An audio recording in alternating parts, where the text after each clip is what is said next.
শুনি আমি তোর ওই দাদার থেকে দূরে থাকবি। কিন্তু কেন?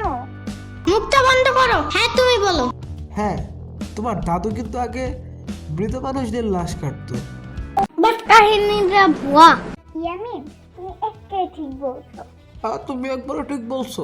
ওনার লগে যে ভৌতিক কাহিনীগুলা ঘটছে রাইসা, তুমি যদি শুনতা তাহলে প্যান্টেন ভিজাই দিতা, তাহলে তুমি তার মুখ থেকে শুনতো।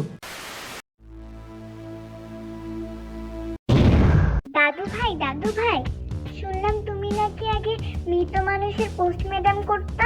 আরে ওইটা ম্যাডাম না, মরতাম। করতাম। তোরা এইসব জেনে কি করবি? একটা ভয়ঙ্কর গল্প শোনাও তো, যেটা শুনে মুক্ত করতে বের হতে পারবো না রাত্রে। খুব শীত।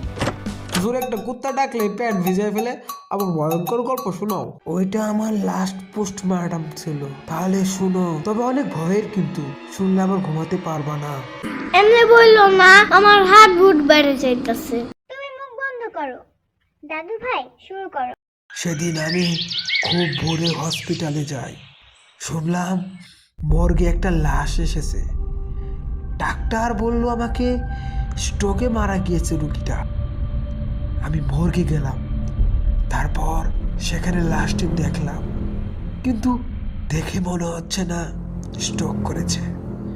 কারণ আমি আগে অনেক স্ট্রোকের লাশ কেটেছি, এমন দেখা যায়নি।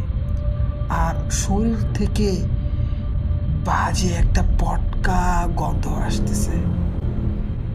কি হইল, ভয় পাইতাছস?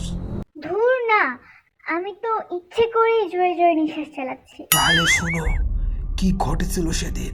তারপর থেকে আমি আর লাশই কাটিনি, ডোমের জব ছেড়েই দিয়ে এসেছিলাম। ডাক্তার আমাকে বলেছিল এই লাশটি গোসলখানায় স্ট্রোক করেছিল, আপনি একটু এটার ভালোভাবে বায়োপসি করবেন।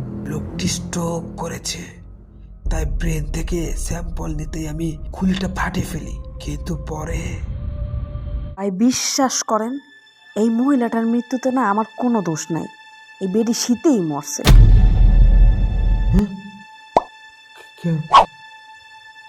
হয়তো মদের ডোজটা আজকে একটু বেশি পড়েছে পেটে। ও ব্রেন তো একদম ফ্রেশ, সমস্যাই নাই। কি পেটে সমস্যা আছে কিনা, কিন্তু এত বাজে দুর্গন্ধ কেন? না, রুগী তো সকালে মারা গিয়েছে। ভাইজান থামেন। আসলেই তো লাশ কথা বলছে। এই মহিলা জীবিত থাকতে একদিনও গায়ে সাবান দিত না, আর এই শীতে অন্তত 10 দিন পর পর গোসল করতো, শুধু একটা ডুব দিত। আমি যে ওর স্কিন একটুও খেয়াল রাখতো না। আর মুখের দিকে দেখুন, মনে হচ্ছে মরার আগে মেকআপ করে মরছে।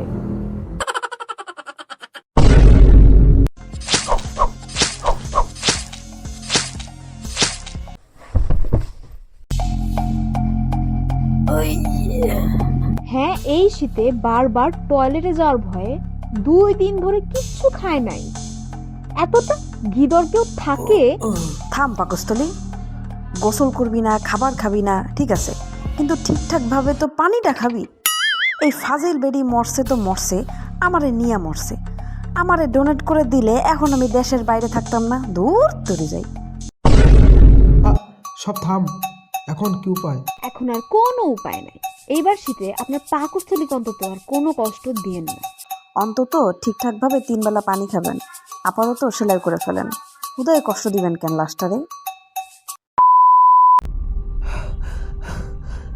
যাক, কোনোভাবে সেলাইটা শেষ হলো। হ্যাঁ, এই মুখ তো হা ছিল না, কে হা করালো? দৌড় মিয়া, রাখেন আপনার মুখ। ঠিকঠাক মতো দাঁতই মাজতো না সে। এই মহিলা মরবে না তো কে মরবে শুনি? শীতের দিনে ব্রাশটা কি না করে, মুখের গন্ধে আমি 2 মাস আগেই মারা গেছি। শুধু দেহটাই পইরা ছিল ওর মুখে। দেখ সাম্বা, তুই রেগুলার গোসল করিস, না তো তোর লাগে ওইটা হইতে পারে। চুপ, ভাগ এনতে।